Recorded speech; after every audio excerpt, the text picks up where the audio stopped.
7장의 체계적인 자기 분석 예비 단계 계획적으로 나를 분석하는 방법은 체계적인 자기 분석은 표면상으로는 단순히 더 빈번한 분석 작업이 필요하다는 점에서 수시 자기 분석과 구분될 수가 있다. 체계적인 자기 분석 역시 제거하고자 하는 특정한 어려움에서 출발한다. 하지만 수시 자기 분석과는 달리 하나의 개별적인 해결책에 만족하지 않고 과정을 여러 차례 반복한다. 이렇게 설명하면 형식적으로는 옳지만은 본질적인 차이는 놓치는 것이다. 정해진 조건이 충족되지 않는다면 아무리 반복적으로 자기 분석을 수행한다고 해도 여전히 수시 자기 분석에 그치게 되기 때문이다. 분석을 더 자주 한다는 점은 체계적인 자기 분석에서 두드러지는 하나의 요소일 뿐이다. 더 중요한 것은 연속성이라는 특성이다. 즉 문제에 대한 후속 작업을 계속한다는 것이다. 수시 자기 분석에 이 부분에 빠져있다는 점은 앞장에서 강조했다. 그러나 체계적인 자기 분석은 스스로 모습을 드러내는 단서를 그저 성실하게 찾아와서 정교하게 다루는 것을 넘어서는 작업을 요구한다. 앞서 인용된 사례에서 사람들이 자신이 얻은 결과에 만족한 이유가 결국 수박 겉핥기 시거나 체험만 하거나 하기 때문이 아니다. 쉽게 다룰 수 있는 통찰론으로 나아간다는 것은 필연적으로 저항에 부딪히고 온갖 고통스러운 불확실성의 상처에 자신을 노출하며 이렇게 반대하는 힘들고 고된 싸움을 시작하는 것을 의미한다. 그리고 이것은 수시자기 분석과는 다른 마음가짐을 필요로 한다. 수시자기 분석을 진행하는 동기는 어떤 두드러진 장애의 압박과 그것을 해결하려는 소망이다. 체계적인 자기 분석 역시 비슷한 압박 속에서 출발한다. 그러나 궁극적인 원동력은 자신과 맞붙겠다는 단호한 의지, 성장하고자 하는 소망과 이를 가로막는 것은 무엇이든지 남김없이 손보겠다는 바람이다. 물론 정직해지려는 의지와 그렇게 될 수 있는 능력 사이에는 차이가 있다. 몇 번을 되풀이하더라도 완벽한 정직이 이르지 못할 것이다. 그러나 항상 스스로를 진실하게 대한다면 분석이 필요하지 않으리라는 사실에서 약간의 위안을 얻을 수 있다. 게다가 한결같이 계속한다면 정직해질 수 있는 능력은 점차 증가할 것이다. 단순한 꿈이라도 여러 가지 해석이 가능하다. 예를 들어서 남편이 아내가 죽는다는 꿈을 또 무의식이 적개심으로 나타낼 수 있다. 이는 한편으로는 남편이 아내와 헤어지기를 원하는 것을 의미할 수도 있다. 남편은 아내가 헤어질 수 없다고 느끼기 때문에 유일한 해결책으로 그녀의 죽음에 나타나는 것이다. 이 경우에 꿈은 증오의 표현이 아니다.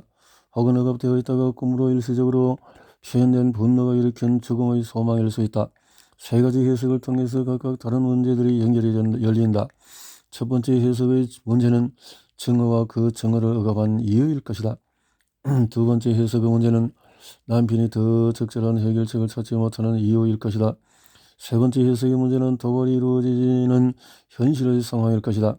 또 다른 예는 클리어가 친구 피터에 대해서 의존을 해소하기 위해서 노력했던 시기의 꿈이다. 그녀는 다른 남자가 자신에게 팔을 두르며 사랑한다고 말하는 꿈을 꾸었다. 그녀에게 그는 매력적으로 보였고 그녀는 행복한 기분이 들었다. 피터는 방 안에서 창밖을 내다보고 있었다. 꿈은 클리어가 피터에게 돌아가서서 다른 남자에게로 가는 것을 곧장 암시하는 상반된 감정의 표현일 수가 있다. 아니면 피터가 이 남자처럼 감정을 보여주기를 바라는 마음을 표현했을 수도 있다.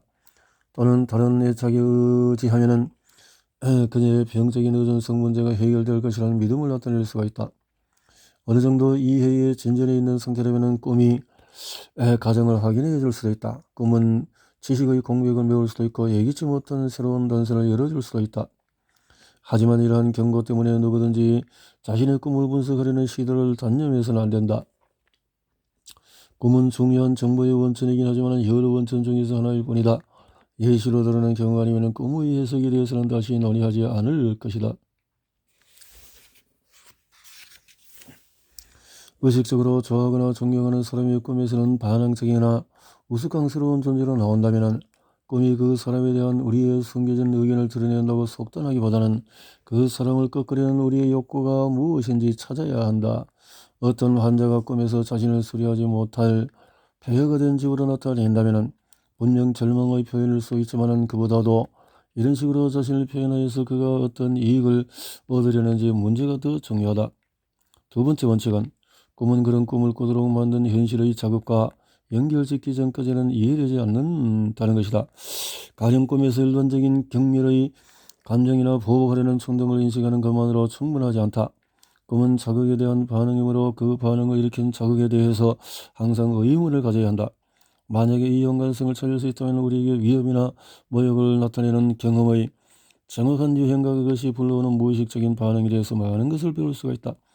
자기 분석을 수행하는 또 다른 방법은 꿈에 일방적으로 집중하는 것보다는 덜 인위적이긴 하지만 말하자면 너무 건방지다. 자신을 정면으로 마주하게 만드는 동기는 대개 반복되는 우울증, 만성피로, 기능이 저하된 만성변비, 일반적인 수줍음, 불면증, 억제되어서 평생을 과업에 집중력을 발휘하지 못하는 등 특정한 장애로 행복이나 효율성이 저해되고 있다는 인식에서 비롯된다. 그리고 이를 인식한 사람은 그런 장애의 정면 공격을 시도하고 기습 공격에 나설 가능성이 크다.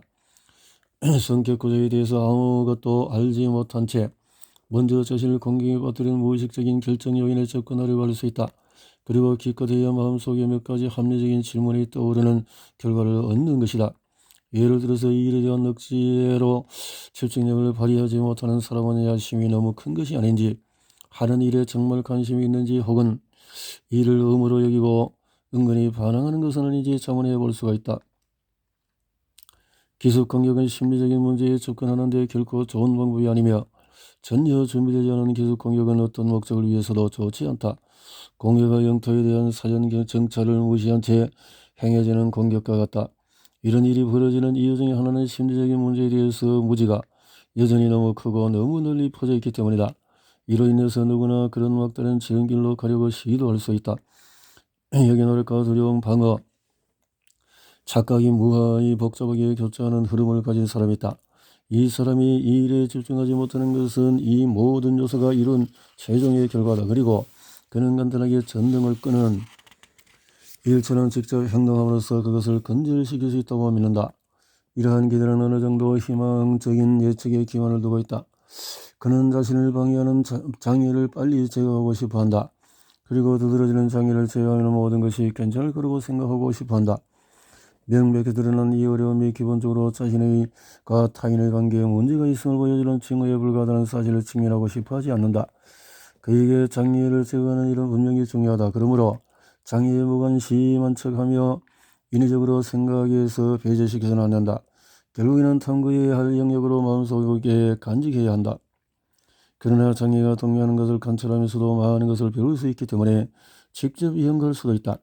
어떤 만성적인 장애든 늘 똑같은 정도로 강력하게 나타나지 않는다. 장애의 지배력은 강화되거나 줄어든다. 처음에는 어떤 원인에 의해서 강화되고 줄어드는지 조건을 알 수가 없을 것이다. 심지어 근본적인 원인은 없다고 확신하고 그러한 동료가 여쭤부터 그 장애의 본성이라고 믿을 수도 있다. 이러한 사항들을 고려하여서 얻은 결과는 자신을 분석하려면 두드러지는 부분만을 조사해서는 안 된다는 지극히 평범한 진리를 말해준다. 당신은 자신과 아는 사이일 수도 낯선 사이일 수도 있다. 당신은 지인이거나 이방인이라 느끼는 자신과 친해질 모든 기회를 잡아야 한다. 그러면 당신은 여기서 뚜렷한 이유 없이 짜증을 내고 여기서는 결정을 내리지 못하고 여기서 본의 아니게 공격적이었고 여기서 이해할 수 없는 이유로 식욕을 일으켰거나 저기서는 폭식을 했고 여기서 편지를 답할 수 없었고 저기서 혼자 있다가 갑자기 주변에 소음이 드러워졌고 여기서 악몽을 꾸고 저기서 상처받거나 굴욕감을 느꼈고 여기서 급여 인상을 요구하거나 비판적인 의견을 말할 수 없었던 것을 보고 깜짝 놀랄 것이다. 모든 무서운 관찰은 바로 당신 자신이라는 낯선 땅으로 들어가서 수많은 입구를 나타낸다. 당신은 궁금해지기 시작한다. 여기서부터 모든 지혜가 시작이 된다.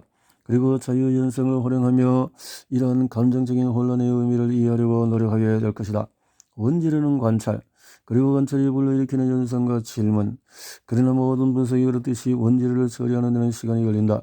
전문적인 분석에서 정해진 시간은 매일 또는 이틀에 한 번씩으로 구분된다. 이런 방식은 대충 하는 것처럼 보이지만 고유한 가치가 있다. 가벼운 신경증적인 경향이 있는 환자들은 공경에 처해 있고 어려움에 대해서 말하고 싶을 때만 분석가를 만나도 괜찮다. 하지만 심각한 신경증에 시달리는 환자에게 정말로 원할 때만 오라고 조언한다면 그는 아마도 분석을 계속하지 않을 강력한 주관적인 이유, 저항이 생길 때마다 상담을 걸을 것이다. 이것은 환자가 실제로 가장 많은 도움이 필요하고 가장 건설적인 일을 할 수 있을 때 분석은 멀리 하리라는 것을 의미한다. 정기적인 분석이 중요한 또 다른 이유는 모든 체계적인 작업의 핵심인 연속성이 어느 정도 유지될 필요가 있기 때문이다. 물론 정기적인 분석이 필요한 두 가지 이유는 저항의 까다로움과 연속성을 유지해야 하는 필요성은 자기 분석에도 모두 적용된다. 하지만 자기 분석에서 규칙적인 시간을 준수하는 것이 목적에 도움이 될지는 의심스럽다. 누구나 자신과 한 약속을 지키보다는 분석가와의 약속을 지키는 편이 훨씬 쉽다고 생각한다. 분석가와 약속한 사람은 약속을 지키는 데 더 큰 관심을 두고 있다. 무례한 사람이 되고 싶지 않고 저항 때문에 분석을 멀리 했다는 빈을 두고 싶지 않기 때문이다. 그런 시간을 통해서 얻을 수 있는 것을 잃고 싶지 않고 이용하지도 않았는데 시간을 예약했다는 이유로 비용을 지불하고 싶지 않다. 자기 분석을 할 때는 이러한 압박이 없다. 표면상으로는 실질적으로든 미루는 것이 허용되지 않는 수많은 일이 따로 정해둔 자기 분석 시간을 방해할 것이다. 자기 분석. 정기적으로 자기 분석 시간을 정해두는 것은 내적인 이유 때문에도 실현이 불가능하다. 이런 저항의 문제와는 사뭇 거리가 멀다. 어떤 사람은 저녁 식사가 시작되기 30분 전에 남는 시간 동안에 자기에 관해서 생각하고 싶을 수도 있고 또 출근 전에 자기 분석을 하기로 정해두었다면 그 시간에는 또 귀찮은 일로 느껴져서 하기 싫을 수도 있다. 낮에는 시간을 내서 업체오는 밤에 산책하거나 잠들기 전에 가장 도움이 되는 현상이 떠오를 수도 있다. 그래도 위해서 분석가와 정기적인 약속에 장점만 있는 것은 아니다. 환자는 분석가와 대화하고 싶은 특별한 충동을 느끼거나 의지가 생기는 때에 맞춰서 매번 분석가를 만날 수 없고 자신을 표현하려는 열의가 사그라들었더라도 정해진 시간이 되면 분석가와 사무실에 나타나야 한다. 반대로 자기 분석에는 외부 여건상 제거되기 어려운 사항이 존재하지 않아서 적용할 필요가 없다. 자기 분석에 엄격한 규칙성을 적용하는 것을 반대하는 또 다른 이유는 이 과정이 의무가 되어서는 안 된다는 사실에 있다. 해야 하는 것이라는 말에 담긴 의미는 자기 분석에서 가장 소중하고 필수적인 요소인 자율성을 빼앗을 것이다. 매일 하는 운동이 하기 싫을 때는 억지로 해도 큰 해가 되지 않지만 분석을 내껴 하지 않는 마음은 그를 서투르고 비생산적인 사람으로 만들 것이다. 다시 말하건대 이러한 위험은 전문적인 분석에도 존재하지만 분석가가 환자에게 쏟는 관심과 둘의 협업을 통해서 극복할 수 있다. 규칙성을 지나치게 강조한 나머지 무기력해지면 이 문제는 쉽게 해결되지 않으며 분석 전체가 흐지부지 될 수도 있다. 따라서 분석에서 작업의 규칙성은 그 자체의 목적이 있는 것이 아니라 연속성을 유지하고 저항을 물리친다는 두 가지 목적을 위한 수단이다. 환자가 항상 분석가 상담실에 나타나려고 해도 저항이 제거되지 않는다. 그가 분석가를 방문하면 그에게 작용하는 요인을 분석가가 이해하는 데 도움이 될 뿐이다.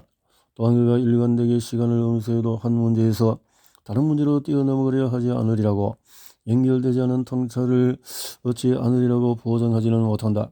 작업 전반에 대한 연속성만을 보장할 뿐이다. 자기 분석에서 역시 두 가지 목적을 이루기 위한 요구사항은 필수적이며 그것들이 어떻게 의미 있게 이행될 수 있는지 다음 장에서 논의할 것이다.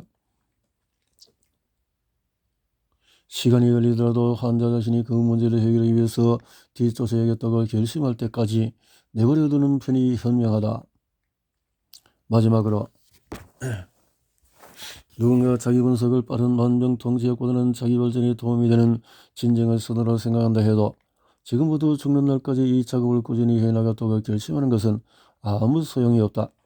다음 장에 묘사되는 것처럼 어떤 문제에 대해서 열심히 매달려 분석하는 시기가 있는가 하면 자신에 대한 분석 자금이 비리로 밀려나는 시기도 있을 것이다. 여전히 이런저런 놀라운 반응을 관찰하고 그것을 이해하려고 노력할 것이고 자기 인식의 과정을 지속해 나갈 테지만 분명 적극성은 줄어들 것이다.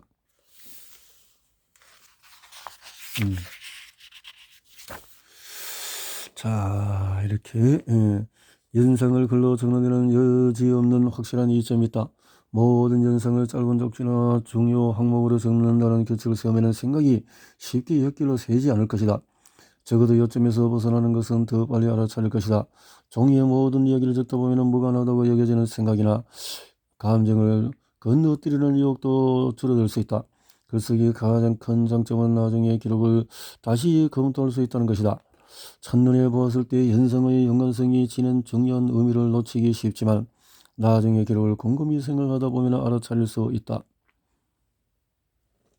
분석 작업 대부분을 글쓰기로 수행한다면 읽기와 비교될 수밖에 없는데 이를 자세히 비교해보면 분석 작업의 특성을 살피는 데 도움이 될 것이다.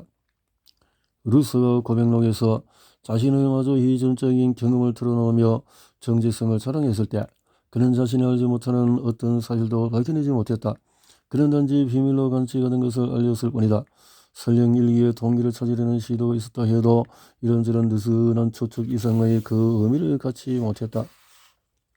일기를 쓸 때 대개 의식 수준 아래로 파고들려는 시도는 일어나지 않는다.